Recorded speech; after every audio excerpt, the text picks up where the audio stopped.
Je vais analyser en détail l'action Total qui a complètement augmenté ces dernières semaines et voir si on est dans une bulle spéculative avec son analyse qualité, mais également déterminer si son prix d'achat actuel est encore intéressant. On se retrouve directement sur mon écran. Du coup, on va directement commencer par les points importants. Il n'y en a pas tant que ça sur Total à l'heure actuelle, mais il faut savoir que Total s'engage à investir 6 milliards de dollars dans le pétrole et le gaz au Nigeria. Donc certes, 6 milliards à l'image de l'entreprise, ça peut être ridicule, mais on voit que Total continue en fait d'étendre son activité et ça, c'est un très bon signe. Ensuite, on voit que Air Liquide, l'UE, donc l'Union Européenne, a validé une co-entreprise avec Total. C'est notamment autour des stations à énergie hydrogène, donc ça reste très intéressant. Ça va être une nouvelle branche à développer dans l'avenir. Et enfin, on va voir du coup la segmentation des ventes de l'entreprise. On voit que c'est majoritairement dans le reste de l'Europe, donc si on ne prend pas en compte la France, ensuite la France arrive deuxième, reste du monde, certainement l'Asie, la Chine, etc.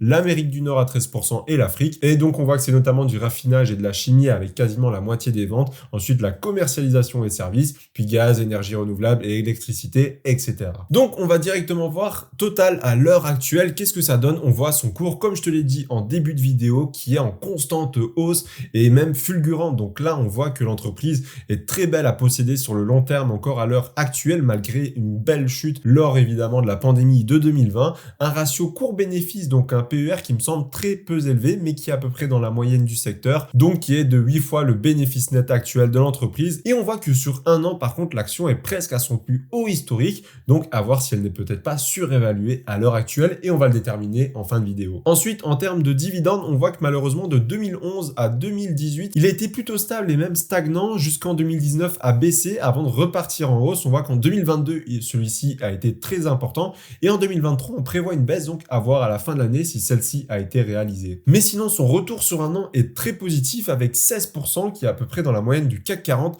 et sur 5 ans de 82% qui dépasse de 22% le CAC 40. Et on va maintenant analyser les 6 indicateurs clés pour voir si l'action est de qualité ou non. Donc premièrement, on a évidemment le free cash flow. Je veux que celui-ci augmente de plus de 8% par an et là, on est largement au-dessus avec 67%. On voit que les dernières années ont été très prolifiques à l'augmentation du free cash flow avec certes une belle baisse mais après une belle reprise. Donc évidemment, ça va jouer sur l'augmentation à voir si dans les prochaines années, l'entreprise arrive à le maintenir. Ensuite, on va passer au chiffre d'affaires tout aussi important selon moi qui doit dépasser les 10%, même si celui-ci joue un petit peu les montagnes russes. Depuis 2020, il est en constante hausse malgré du coup la baisse lors de la pandémie. Bien évidemment, on est à 16% par an, donc largement au-dessus des 10%. Autour du free cash flow sur payout ratio qui est selon moi le meilleur indicateur pour analyser la viabilité du dividende.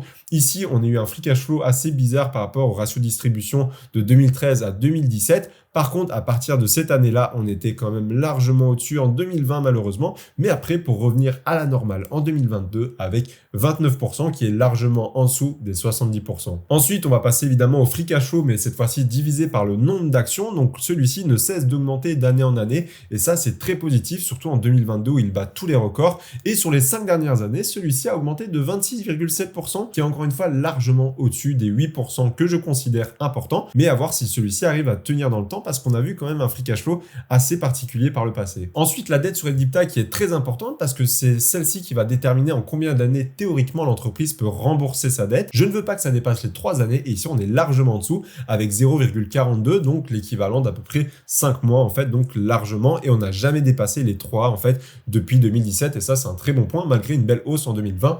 Mais en connaissant les conditions passées. Et enfin, on va passer du coup au nombre d'actions en circulation et sa croissance. Donc là, malheureusement, c'est le seul point négatif de Total où on est à 0,7% par an en moyenne malgré une belle baisse depuis 2020. Donc ça, c'est un bon signe à voir si l'entreprise arrive à continuer dans ce sens. Seul l'avenir nous le dira. Mais malheureusement, c'est le seul point négatif aujourd'hui de Total. Et du coup, avant de passer à la détermination de la valeur intrinsèque de Total, on va voir le résumé. Du coup, on voit que le free cash flow, le chiffre d'affaires, le free cash flow sur payout ratio, le free cash flow divisé par le nombre d'actions, la dette sur EBITDA sont dans le vert. Donc là-dessus, on n'a rien à dire. Ça peut être une entreprise de très bonne qualité. Juste du coup, la croissance du nombre d'actions en circulation qui est positive malheureusement quand on veut qu'elle dépasse pas les 0%. Sinon, ça veut dire que l'investisseur voit ses parts diluer. Malheureusement, c'est le seul point qui cloche. Mais comme on l'a vu depuis 2020, la tendance est très positive.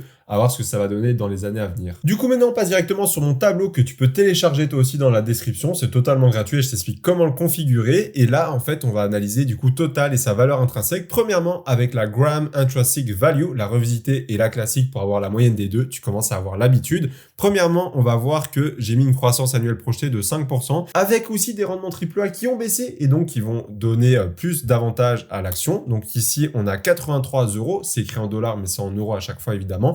Et enfin, sur la classique, du coup, on obtient 128 € pour une moyenne totale de 106 €, donc bien au-dessus des 62,35 € qu'elle coûte à l'heure actuelle. Ensuite, on va directement passer au Discounted Free Cash Flow qui va nous permettre de trouver la valeur par rapport à son cash flow actuel. On voit que la croissance, elle veut rien dire parce qu'en fait, on a une année 2015 et 2016 en négatif et une année 2017 qui reprend. Donc évidemment, ça fausse un peu les données. On va juste se baser ici sur la croissance estimée que j'ai déterminée de 6%. Et en fait, on va voir que du coup, par rapport à son cash, sa dette totale, mais également à son total d'actions en circulation, on va avoir un prix d'action qui va être de 75,94 €. Donc encore une fois, légèrement au-dessus du prix actuel. Maintenant, on va déterminer en fonction du dividende qu'elle va nous verser avec un total du coup de croissance moyenne de 13% depuis 2018, qui est une très belle augmentation, malgré le fait qu'en 2019, on a eu une belle baisse et également du coup en 2021, 2020 et 2022 ont connu de belles augmentations. Et donc, elle a un WACC, donc un Weight Average Cost of Capital de 9% et j'estime qu'une croissance de 4% à long terme du dividende est totalement viable. D'ailleurs, j'ai même été un petit peu pessimiste, je pense, sur le scénario. Ça nous donnerait 73,34 €. Et pour finir, comme tu sais, je vais comparer l'entreprise avec les concurrents de son secteur, notamment du côté des US ici, avec Chevron, ExxonMobil, EOG et aussi ConocoPhillips. Et ici, on voit que du coup, le PER est assez semblable, hein. Ça tourne souvent entre 9 et 12. Et donc ici, j'ai pris le PER médian, mais le moyen aurait très bien fait l'affaire, multiplié par ses bénéfices par action pour nous donner un prix total de 75,80 €. Et donc ici, on va faire la moyenne évidemment de ces 4 calculs pour déterminer si l'action totale est à un bon prix ou non. Donc ici, on va voir que la moyenne de ces 4 formules va nous donner un total de 83,55 € quand le prix actuel est de 62,35 €, ce qui nous laisse une marge de 34%. Et donc, on peut déterminer même une marge de sécurité. Imaginons, on estime que Total est peut-être un petit peu bancal ou alors qu'on est sur une bulle spéculative.